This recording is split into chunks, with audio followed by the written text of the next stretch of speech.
आप देख रहे हैं न्यूज 24 साथ आपके मैं हूं कविता सिंह। कश्मीर में हिजबुल मुजाहिदीन का सबसे बड़ा ऑपरेशन कमांडर रियाज नाइकू मारा गया। जी हां, इसे सुरक्षा बलों की बड़ी कामयाबी मानी जा रही है और बुरहान वानी के खात्मे के बाद से नाइकू घाटी में आतंक का पोस्टर बॉय भी बना हुआ था। सुरक्षा बलों को यह कामयाबी 6 महीने के लंबे ऑपरेशन के बाद मिली है। इसमें अहम भूमिका निभाई है जम्मू कश्मीर पुलिस के डीआईजी अतुल कुमार गोयल ने। डीआईजी गोयल की टीम नाइकू के पीछे मात से ही साई की तरह पड़ी हुई थी। देखिए रियाज नाइकू के खात्मे की इनसाइड स्टोरी रिपोर्ट के जरिए।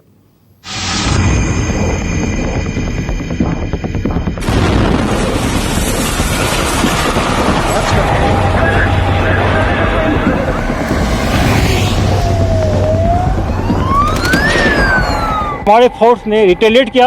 उस रिटेलिएशन में एचएम का चीफ जो था पिछले 8 ईयर से एक्टिव था और पिछले 3 साल से एचएम का कमांडर था, उसमें मारे गए।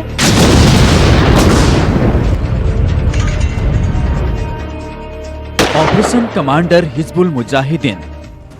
कश्मीर में आतंक का दूसरा नाम रियाज नाइकू का सुरक्षा बलों ने काम तमाम कर दिया। हिजबुल मुजाहिदीन का कश्मीर में सबसे बड़ा कमांडर माना गया। कल जाके सुबह 9 बजे जब मिलिटेंट ने पहले फायर किया, फिर हमारे फोर्स ने रिटेलिएट किया।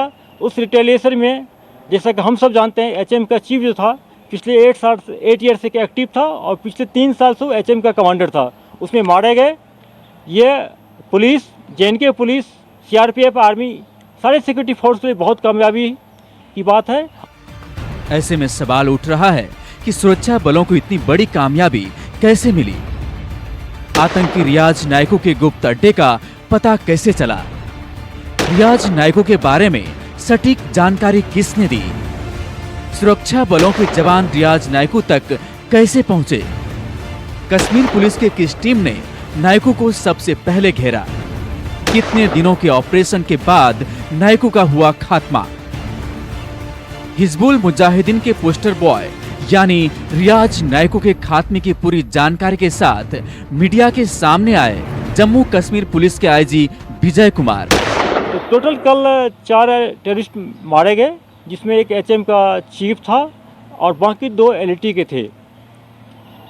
उसके बाद वहां पर इनकाउंटर साइट पर 5 अगस्त के बाद हम लोग पहला बार देखें कि जो लॉ एंड प्रॉब्लम ज़्यादा हुआ था।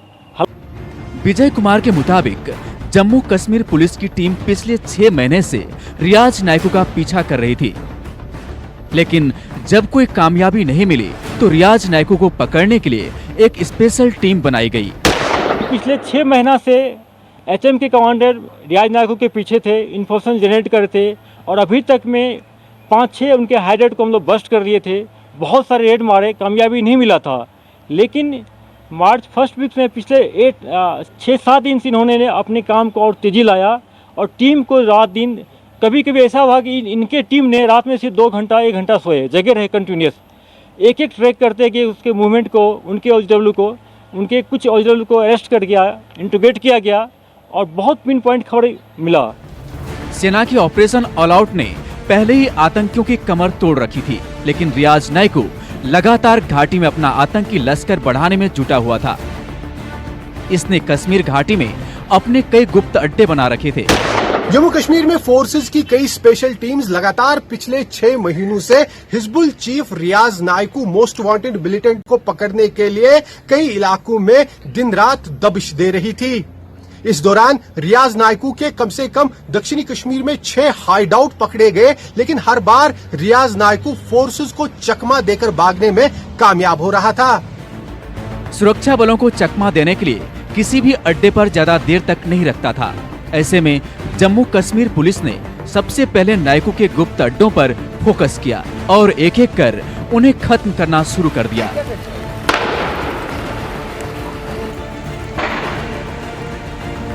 लेकिन हर बार रियाज नाइकू भागने में कामयाब रहा। लेकिन उसका अपने एरिया में लोकेलिटी में काफ़ी हाइडआउट था। कम से कम 6-7 मरने के पहले हाइडआउट को हम लोग बस्ट कर चुके थे।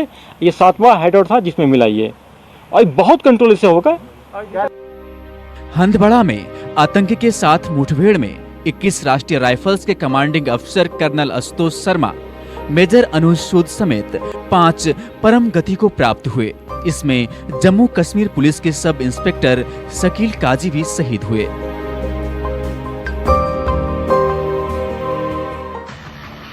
दक्षिण कश्मीर में आतंकी हमले लगातार जारी रहे।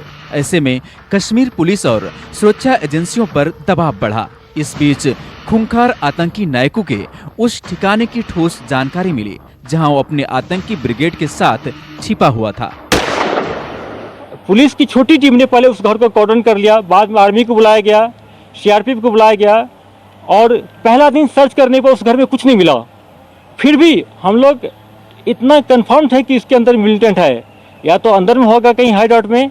हम लोग कॉर्डन को नहीं हटाए, कॉर्डन कंटिन्यू रहा। नेक्स्ट डे कल जाके सुबह 9 बजे जब मिलिटेंट ने पहले फायर किया, फिर हमारे फोर्स ने रिटेलिएट किया। उस रिटेलिएशन में जैसा कि हम सब जानते हैं, एचएम का चीफ जो था पिछले 8 ईयर से एक्टिव था और पिछले 3 साल से एचएम का कमांडर था, उसमें मारे गए। हिजबुल कमांडर नायकू के गुप्त अड्डे की पुलिस ने घेराबंदी की। बाद में आर्मी ने भी मोर्चा संभाल लिया, लेकिन पहले दिन घर में कुछ नहीं मिला। पर पुलिस को पक्की जानकारी मिली थी कि आतंक का पोस्टर बॉय उसी घर में छिपा है। तलाशी अभियान पूरी रात भर भी जारी रखा गया, लेकिन तब भी यहाँ रियाज नायकू का कोई सुराग नहीं मिल रहा था।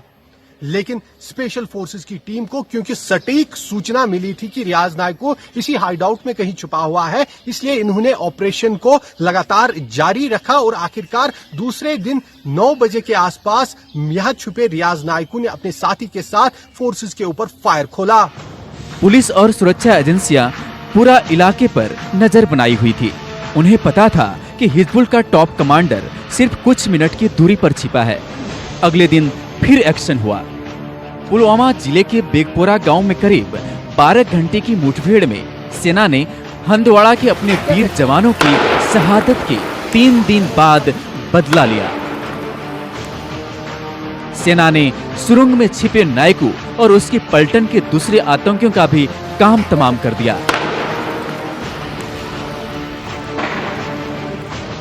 रियाज नायकू के खात्मे को इसलिए भी बड़ी कामयाबी माना जा रहा है क्योंकि कश्मीर घाटी के नौजवानों को भड़काकर उन्हें आतंकी बनाने के काम में पिछले कई साल से जुटा हुआ था। रियाज नायकू आतंकी बनने से पहले मैथ्स टीचर था। मैथ्स के अलावा कंस्ट्रक्शन में भी उसकी दिलचस्पी थी। परिवार के मुताबिक नायकू इंजीनियर बनना चाहता था। पिता ने 2018 में कहा था, मेरा बेटा मर चुका है। 2010 में एक हिंसक प्रदर्शन में नायकू की गिरफ्तारी हुई।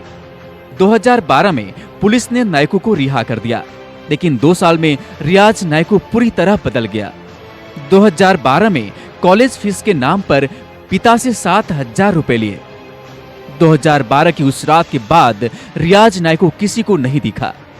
महीने भर बाद परिवार को पता चला कि बेटा आतंकी बन गया। रियाज नायकू ने कश्मीरी नौजवानों को बहला फुसलाकर आतंकी ब्रिगेड से जाना शुरू कर दिया और बुरहान बानी के खात्मे के बाद कश्मीर में आतंक का पोस्टर बॉय बन गया।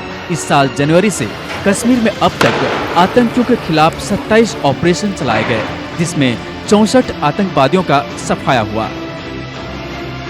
आसिफ सुहाब, श्रीनगर, न्यूज़ 24।